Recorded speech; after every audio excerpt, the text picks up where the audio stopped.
PayPal shares getting a boost today after the company announced an information sharing agreement with Elliott Management and a $15 billion share buyback program in its second quarter. All of that is part of its second quarter earnings report. The payment platform also said it plans to cut costs by $900 million a year. All of that seems to have convinced our next guest that things are not quite as bad as they were. That's SMBC Nikko Securities America Senior Research Analyst Andrew Bao.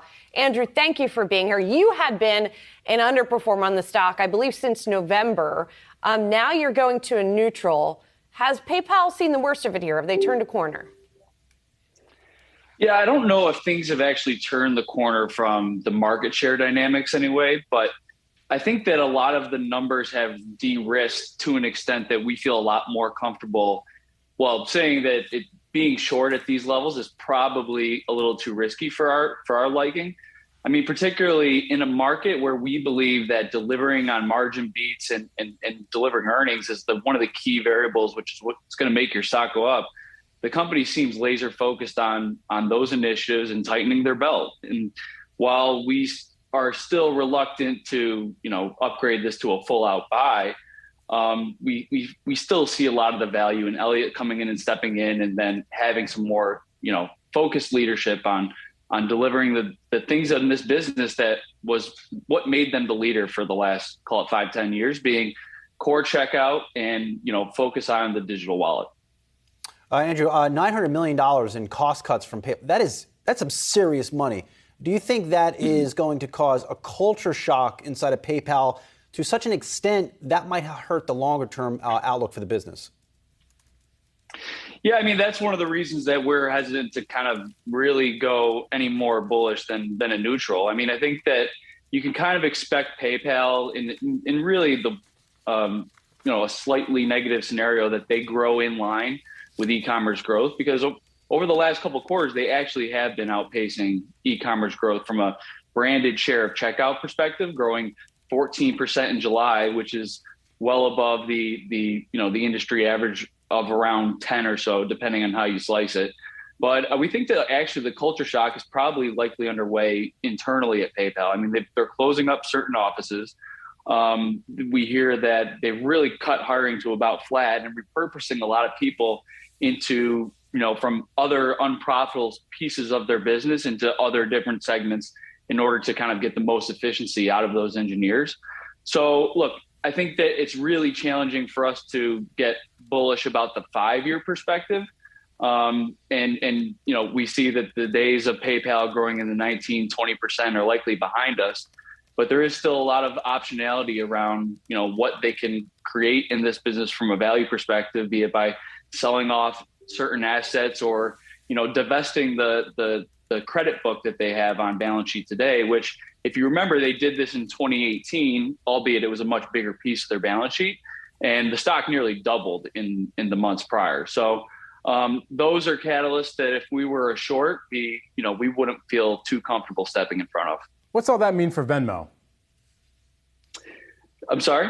What does all this mean for Venmo? You described the internal corporate culture, some of the resource changes as well. Venmo is still only representing about 20% of the total gross, or the total payment volume, I should say. So what does PayPal need to get right with that subsidiary in order for it to have a longer customer lifetime value with its end users?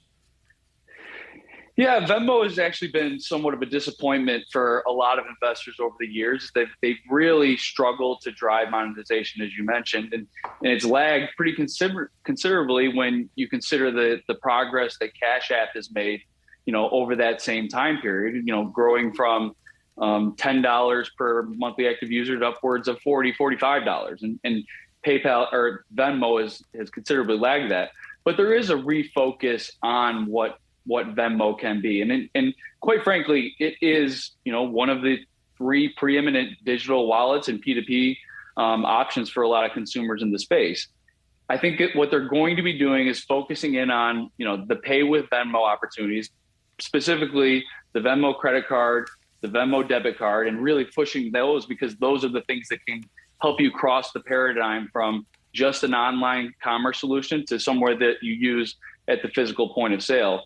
As a reminder, we also have coming in the back half of this year, the adoption of Venmo on Amazon. And while, we're reluctant to put too many big numbers in our model from that initiative alone. I mean, it should be a good catalyst for engagement and getting more users involved in the app. And look, their demo still skews a lot younger than the likes of a Zelle or other legacy payment solutions in the space. So they're fairly well set up from a longer term aging of demographics perspective, and having a lot of those younger users start using Venmo as a much more holistic banking solution.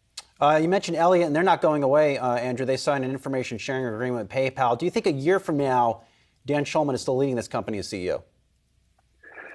It's a really good question. And I've heard from some investors who were bearish like me that they thought, Dan was set to go.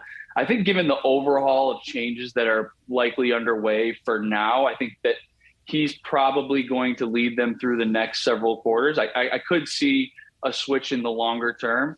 But quite frankly, there were missteps that Dan took. And I think he did spread a lot of their resources too thin and kind of chased every, shiny new object that came across in the fintech space.